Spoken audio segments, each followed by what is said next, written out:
Eh, non mais les hommes d'aujourd'hui, il faut me dire, hein. Non mais il faut me dire, vous avez pas honte. Non mais vous avez vraiment... Franchement, moi personnellement, comme ils assument leur statut des gigolos, il faut que ça soit... il faut qu'il y ait un certificat, un truc, un carnet, un signal qui montre que ouais, je suis gigolo. Parce que là, franchement, c'est trop, c'est trop. Je ne vous cache pas au début comme beaucoup, quand ils ont... Parce que c'est lui qui a explosé, c'est lui qui a sorti la chose. Notre point, on se baladait sur les réseaux sociaux, comme on a l'habitude de le faire. Oh, en plein jour de Saint-Valentin, les 14 matin, on voit Olivier Calabas par-ci, Olivier Calabas par-là, Olivier... Ah, j'ai zappé. Après, quand je vois les montages avec des photos des familles, en préférence sa belle famille, je dis, ça a pété là-bas. Je m'intéressais. Je me suis intéressé, j'ai entendu et j'ai entendu des trucs, mon Dieu. On va parler de Olivier Calabassi et Eunice Coutinho. Pour ceux qui ne connaissent pas Eunice Coutinho, c'est la fille d'un pasteur, d'un grand pasteur congolais. D'ailleurs, ils sont que des filles, ils sont 3-4 filles. Il y a sa grande sœur, sa grande ou petite sœur, je ne sais pas. Franchement, les détails là, je ne sais pas. Je ne suis pas journaliste pour vous donner exactement, je ne sais pas. Bref, mais il y a une des sœurs, Grâce Amy Coutinho, c'est une femme de Dieu qui donne des très bonnes prêches. Des fois, je vois des extraits de ses prêches sur TikTok. J'avoue, ça me parle un peu, mais personnellement, je ne la suis pas. Mais j'aime bien ce qu'elle fait. Donc, vous avez sa sœur Eunice Coutinho qui s'est mariée il n'y a pas très longtemps. Avant le Covid, hein. Ouais, pas pendant le Covid, c'était vraiment avant le Covid. Entre 2018 ou 2019, ou même 2017, je ne sais pas exactement. Mais c'est que je sais qu'elle s'est mariée à Olivier Calabassi, un chantre de l'Éternel, frère Fali 2.0. C'est pas moi qui le dis, c'est les Congolais. Et ils se sont mariés, leur mariage à l'époque, je me rappelle. Non, mais je me rappelle. En plus, c'était l'époque où, avec ma mère, j'habitais encore chez mes parents. Bah oui, ça dit, c'est il y a longtemps aussi, un peu. Hein. Bref, je me rappelle à l'époque, tous les week-ends, samedi, vendredi soir, des préférences, on mettait les mariages américains, mariages congolais. Je sais pas si vous avez fait ça, mais moi, je faisais ça avec ma mère et mes sœurs. On mettait, on regardait. Robe rouge. En tout cas, elle avait une robe magnifique, son make-up. Franchement, le mariage, rien à dire. L'orchestre du mariage, limite, on dirait que c'était un concert. Bref, il y a eu des bons et des mauvais critiques. Mais nous, à l'époque, c'est que je m'en souviens, on a aimé. De grands événements, on a mangé, on a bu. Bon, je n'étais pas là. En tout cas, c'est ça que les gens ils ont témoigné. On les a fait tous les bons ménages, on a passé à autre chose. Mais événementiel, ils faisaient des trucs de make-up. Donc, ils ont lancé leur petit truc derrière. Franchement, moi, personnellement, je n'ai pas suivi. Mais voilà, apparemment, du coup, pendant les mariages, on a entendu des échos. Des échos comme quoi? C'est la famille de la femme qui a tout financé. Lui, il a pu à peine donner la dot. Et son frère, la famille du mec, c'était des familles à compter avec les doigts. Comme vous avez vu, la salle, elle était pleine là. C'était presque la famille de la meuf. Donc, ça, c'est qu'on a entendu à l'époque. La preuve, même, il y a un moment, soi-disant, le frère d'Olivier Calabassi, il passait dans certains médias congolais pour dire que, voilà, c'est un mariage forcé. Lui, il ne voulait pas, nanani, nana. Après, il a descendu, ouais, c'est vrai, il avait descendu carrément son frère. Il a dit, ouais, lui, il aime trop la facilité, il ne veut pas bosser. Il a choisi cette fille-là parce que sa famille va les soutenir derrière. Bon, il y avait beaucoup de choses que son frère a dit, mais comme la famille, au début, leur amour venait de commencer, mariage. Donc, la famille de la femme, soi-disant, a un peu étouffé l'affaire avec le coussin. On n'a pas parlé, on a passé à autre chose. Me balader. Oh, je vois le mec qui commence à faire des vidéos. Ah, je me suis intéressé dans ces vidéos. Maintenant, maman, grand comédien. Alors là, franchement, je peux vous mettre des extraits ou je vais vous faire un mot. Je sais pas. Parce que niveau droit d'auteur YouTube, là, j'ai pas trop compris. Et on me l'a déjà menacé 2 fois. Pour ceux qui s'en connaissent au droit d'auteur, s'il vous plaît, venez me faire une petite explication parce que je capte rien et j'ai peur qu'on bloque ma chaîne par rapport à ça parce qu'on m'a dit que ça rigolait pas. Donc, j'ai peur un peu de mettre des vidéos, des images des gens par rapport au droit d'auteur. Donc, mais allez taper Olivier Calabas sur Instagram, sur YouTube ou peu importe, vous allez voir tout ce qui s'en sort. Apparemment, le mec, il a commencé à faire des directs, à balancer des trucs. Et comme nous, on n'a pas le temps c'est de l'argent. Les gens, merci à vous, ceux qui font ça, vraiment que Dieu vous bénisse. Ils coupent les bons extraits, ils balancent ça sur TikTok. C'est sur TikTok que j'ai vu des extraits clés, ça m'a un peu intéressé. Je suis parti regarder quelques directs après. En vrai, c'est grave ennuyant, mais Si tu as la patience et tu as l'oreille, il va dire des choses intéressantes, mais c'est long et c'est ennuyant. Mais c'est qu'on voit aussi, le mec, il est désespéré, il est déçu et il avait trop sur le cœur. Il a beaucoup supporté pendant qu'il est taquine. Parce que après le mariage, ils sont partis à Bitakin. Ça, on le saura après, mais quand ils sont partis à Bitakin, tout, quand je vous dis tout, c'est sur le frère de la famille de la femme. Ah, mon frère, toi vraiment ta dignité de l'homme là, tu n'as pas su garder ça. Tout dans le frère de la famille de la femme. Ils ont loué soi-disant un parcelle. C'est lui qui le dit. Le parcelle, c'est la famille de la femme. Quand je dis la famille de la femme qui payait ça, c'est leur enfant. Il va demander, papa donne-moi l'argent, maman donne-moi l'argent. C'est des grandes personnes, grandes sœurs, petites sœurs, parce qu'ils ont une grande sœur.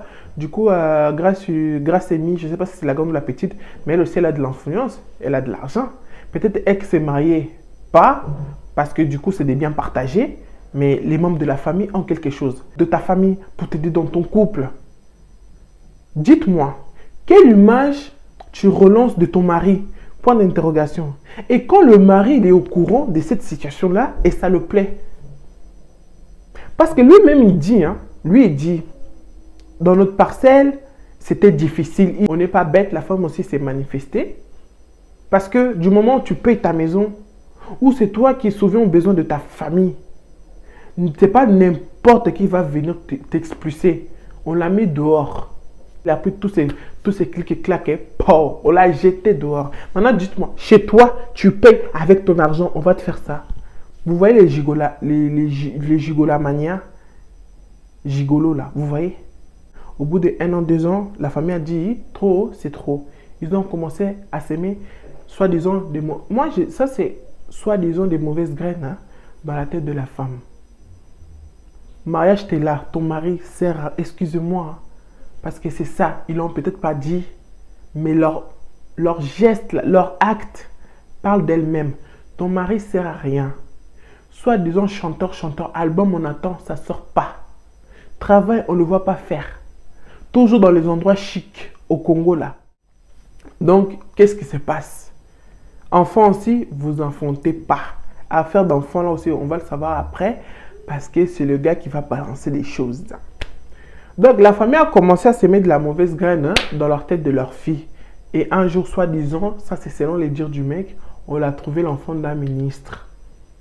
Donc, on l'a dit, soi-disant, de casser son couple et son mariage et qu'elle aille se mettre avec un autre homme qui ait plus de moyens. Mais, soi-disant, vous aussi, la famille Coutinho, là, vous n'avez pas de l'argent? Ou c'est plus assez? En tout cas, je ne sais pas. Ou peut-être vous en avez marre de prendre en charge Olivier. Je ne sais pas qu'est-ce qui s'est vraiment passé. Gâchez le mariage de votre fille.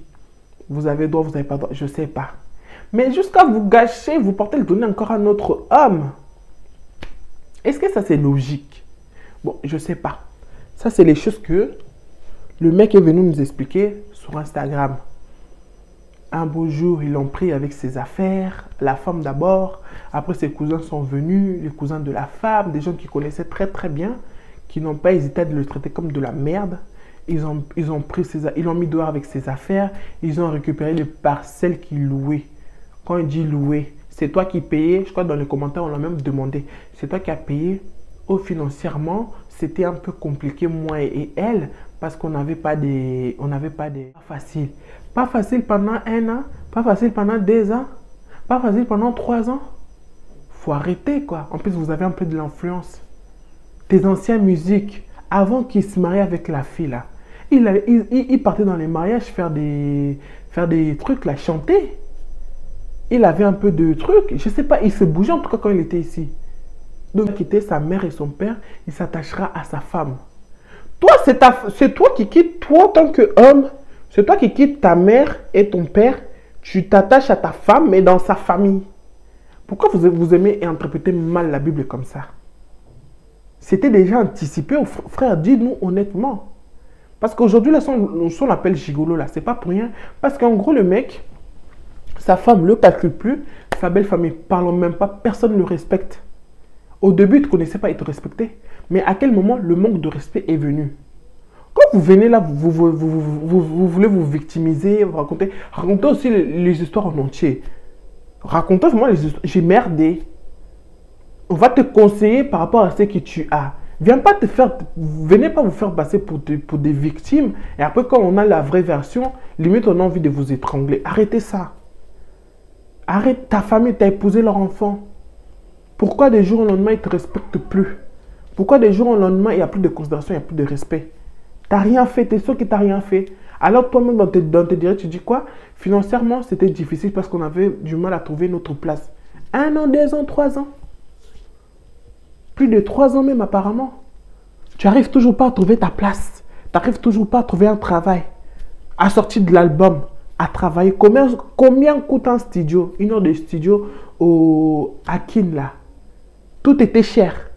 Mais aller dans les endroits chics, snapper, bien t'habiller là, ça coûte pas cher. Hein. Et c'était sous les frais de qui? Parce qu'apparemment, le mec, il habitait ici, il avait sa vie ici. Va savoir pourquoi. Son grand frère, il est ici. On l'a dit, fais pas ça, Olivier. Olivier, t'as pas écouté. T'es parti rentrer qui Mario là-bas. Maintenant, ça a pété. Tu viens maintenant ici sur les réseaux faire du bruit. Pourquoi? Pourquoi? Il a tellement encaissé. Ça veut dire que tu étais au courant. Tu savais. Je suis à leur charge, donc je me laisse faire. Tu savais. Maintenant que ça ne marche plus, pourquoi tu viens là, tu te victimiser, tu victimiser. Vous voyez comment vous aimez la facilité. Tu n'as pas vu une femme. Tu as vu une sortie de ta galère, de ta pauvreté. Alors que nous, quand on te voit de l'extérieur, tu avais tes chansons qui marchaient. Tu avais une carrière. Parce qu'à l'époque, avant que tout le monde sorte là, c'était toi qui faisais bouger. Avant qu'il y ait des pop chrétiens, de rap chrétien, c'était Olivier Calabasse. J'ai dansé sur ta chanson, sur tes chansons, mon frère. Ah! Donc toi, tu es parti, c'est la famille de la femme qui fait tout pour toi et tu es à l'aise. Après, tu te donnes, on t'arrache la femme, on va le donner à un autre, soi-disant. Et pendant ce couple-là, ça veut dire, madame, tu étais intelligente. Hein? Par contre, ce qu'elle a fait là, il faut que ça nous enseigne. Elle a compris son gars. Peut-être qu'elle a commencé à voir flou au bout de 6 mois, au bout de 1 an. Toi et moi, nous ne savons pas. Mais elle a tellement compris le gars qu'elle a dit, je ne vais pas faire enfant avec lui.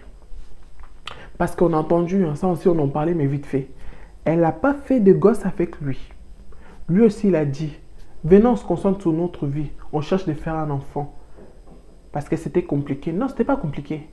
Quand elle a vu ton statut là, ta fainéantise là, homme seulement dans la bouche. Parce que vous savez, quand c'est un gigolo, quand c'est un homme fainéant qui ne veut pas bosser, de faire son autorité masculine là, un des points forts d'autorité masculine, c'est dans les finances là. Dès le moment où tu fais ça, tu n'es rien. Tu peux être l'homme le plus beau du monde. Tu es rien. Ta beauté ne mange pas. Ta beauté n'achète pas make-up. Ta beauté n'achète pas perruque. Elle s'est enlacée. Il est moche, Olivier. Il est grand. Il est barbu. Qui n'aime pas ça? Après, c'est pas vous sur les réseaux. Mon bébé, mignon. Ah. Vous voyez maintenant. Donc, c'est gigolo, tu es en train d'entretenir ma belle. En plus, il est audacieux. Hein? Non, mais, quelle audace! Non, mais audacieux, même étonné. Tu viens encore te plaindre. Franchement, en vrai de vrai, c'est vrai qu'il a mal démarré la chose, mais il fait quand même pitié. Hein? Parce que sa belle famille, de toute façon, il traite comme de la merde. Oh, est-ce qu'on peut traiter l'enfant des gens comme ça? Il dit, son beau-père le répond, il dit qu'il va le rappeler. Il ne le rappelle jamais. Il a dit, c'est un miracle que j'ai pu trouver des billets pour revenir en Europe. Je ne sais pas si il est encore en Afrique, s'il est en Afrique ou si en Europe. Mais je pense qu'il doit être ici. Parce que de toute façon, il met sa bouche là, au bled là. De toute façon que dès le moment où tu as de l'influence sur les réseaux, tu peux faire arrêter n'importe qui, tout le monde là. Je pense qu'il y a longtemps, on l'a arrêté. S'il parle comme ça, il balance tout là. C'est parce il n'est pas là-bas. Parce que là-bas, là, on allait l'arrêter. Donc voilà. Quand vous vous mariez, vous faites genre. Et les gens même qui marient par amour, par sincérité, ils sont heureux pour eux. Mais les gens qui se marient pour monter, pour prouver là, vous lancez des jetons célibataires. On vous a fait quoi? On vous a fait quoi? On vous a fait quoi? Bien, voilà maintenant. Maintenant, c'est quoi qui est mieux? Célibataire endurci ou mariage gâté? Parce que finalité là, c'est divorce. Oui, en plein divorce. Je sais pas qui a proclamé le divorce ou pas. Parce que suite à tous les directs que le mec il faisait, la femme elle s'est manifestée. La femme elle a dit, vous aimez toujours voir les gens parler. Même si la personne ne veut pas parler, vous obligez toujours les gens à parler. Après, vous allez dire que la femme, la fille du pasteur, la fille du pasteur. Quand vous ne connaissez pas la fermez votre bouche. Mais ma belle, on ne peut pas fermer notre bouche. Vu que c'est ton propre mari qui est venu ici nous étaler votre vie. Comment tu veux qu'on ferme notre bouche aussi? Ah! Est-ce qu'on a pris un détective privé? On n'a pris personne, on était là tranquillement. Là, boum, ton mari vient nous raconter votre vie. Continuez à vous marier encore pour monter, pour prouver. Continuez. Voilà comment vous allez finir. Voilà comment vous allez finir. En plus, chez les Congolais, c'est chaud là-bas. Encore chez les Nigériens, là, le puits squat, là, l'épaule, là, est en train de les chauffer. Mais chez les Congolais aussi, c'est chaud là-bas. Il y a un de leurs comédiens, Saï. Soi-disant, non, c'est pas ça. Il a pris une deuxième épouse. Une fille qui était là, une femme qui était là dans son premier mariage. C'est sa deuxième épouse. Il y a un gars aussi, apparemment, il avait une femme ici en France et une au Canada. Je ne sais pas comment il a fait. Il y en a, ils trouvent ça tellement illogique, ils disent, oh, il était jumeau. Non, il n'était pas jumeau. Il avait 2 femmes, 2 familles. Une au Canada et une ici. C'est Saint Valentin qui a dévoilé tout. Quand on vous dit, gardez vos trucs cachés là. Quand déjà, vous êtes en couple avec quelqu'un, la personne te conseille de garder votre relation cachée. Ma belle, tu dois te poser des questions. Mais si tu ne veux pas te poser des questions, tu te fonces quand même. Tu vas vouloir jouer à la folie. Je poste mon gars sur Snapchat, sur WhatsApp, sur Instagram, sur Facebook. Voilà ce qui arrive. On le reconnaît. On a fait montage avec sa famille du Canada, de la France.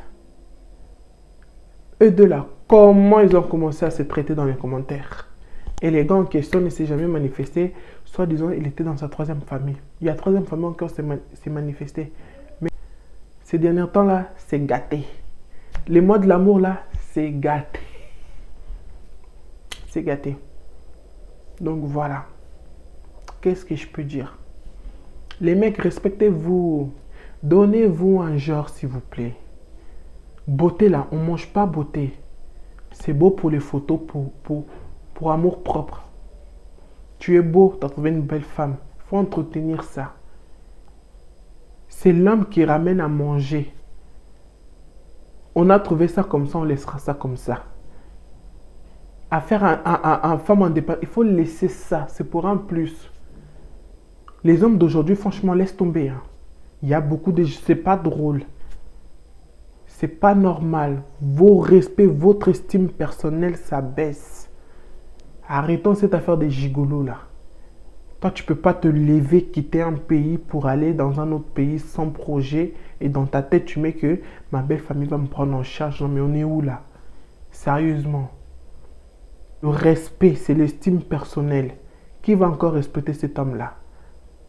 Retourner de sa belle famille, s'il retourne avec la femme, ça va être déjà très très difficile.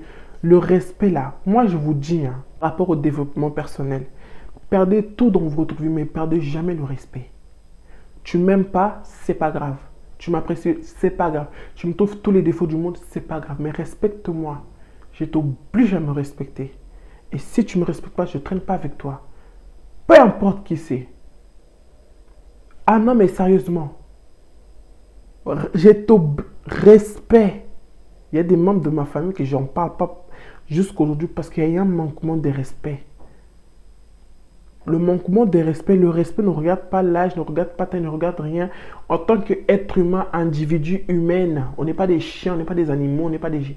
On est des êtres humains. Tu me dois le respect, je te dois le respect et avançons. Il ne faut pas perdre la notion là. Il faut savoir différencier. Même si vous rigolez, vous lâchez des gros mots, des insultes, ça dépend de quel niveau. Ça, je parle avec mes proches, avec mes soeurs, avec mes copines. Ah, sale folle. Ça, c'est normal. C'est parce que c'est des gens proches. Mais des gens en général, au travail par exemple, les connaissances, le respect, c'est important les gars. Surtout pour les gars. Voilà. Il y a tellement à dire dessus que je ne vais même pas m'attarder. Et c'est encore d'actualité. Hein. Si vous voulez encore voir plus d'informations, allez sur TikTok. Clairement, je ne sais même pas Google parce que Google, je pense qu'il n'est pas au courant. Allez clairement sur TikTok, vous allez voir plein de directs. Maintenant, dès qu'il y a un truc sur TikTok, c'est là-bas que ça pète. Donc voilà, moi, j'ai voulu parler un peu de l'histoire et du fond et mon point de vue. Parce que c'est ça, en fait, la base. Hein. Je ne vais pas pour décortiquer. Je ne suis pas une congosseuse, je ne suis pas une journaliste. Je suis pas... C'est seulement la leçon qu'on peut en tirer. Moi, c'est toujours ça et ça sera toujours ça. Ça demande de l'intelligence. Vous achetez pas des trucs pour prouver. Vous mariez pas pour prouver. Parce que la réalité après le mariage, la réalité après la fête, c'est vous qui vivez ça, c'est pas vos invités. Donc choisissez avec votre cœur et votre logique. Acceptez pas foutaise. Avant qui que ce soit vous aime, là, vous devez d'abord vous aimer vous-même. C'est la base, il n'y a pas de débat. Donc Olivier, si tu regardes cette vidéo, mon beau, laisse un peu de temps que ta belle famille digère et reprend ta vie en main. C'est que disons chez les Congolais, ils aiment trop tout ce qui est Congo, tout ce qui est connerie. Si tu peux avoir un cas, soit disons c'était tes fesses, soit disons c'était tes seins, tu passes de 1 cas à 20 cas. C'est bonheur à toi pour des conneries. Arrêtez ce genre de distractions. Le temps de la fin est proche. On n'a plus le temps. On cherche richesse, on cherche la paix de Dieu. Parce que richesse sans Dieu, c'est rien. Et avec Dieu, on a tout. On a la richesse, on a la paix du cœur. On a l'homme idéal. Donc voilà, je voulais partager avec vous. C'était mon point de vue. Après, si vous voulez plus d'informations, allez sur les réseaux. Vous allez voir ce qui se passe là-bas. C'est gâté là-bas. Voilà. On se trouve dans la prochaine vidéo. Partagez, abonnez-vous et surtout, activez la cloche de notification. Comme ça, vous voyez toutes les vidéos que j'envoie, que j'ai mis, que j'ai poste. Et n'hésitez pas à me suivre sur mes réseaux sociaux que je vais laisser là quelque part et on se trouve dans la prochaine vidéo. Quoi qu'il arrive les gars, apprenez à investir sur vous car vous êtes la seule personne à jamais vous décevoir.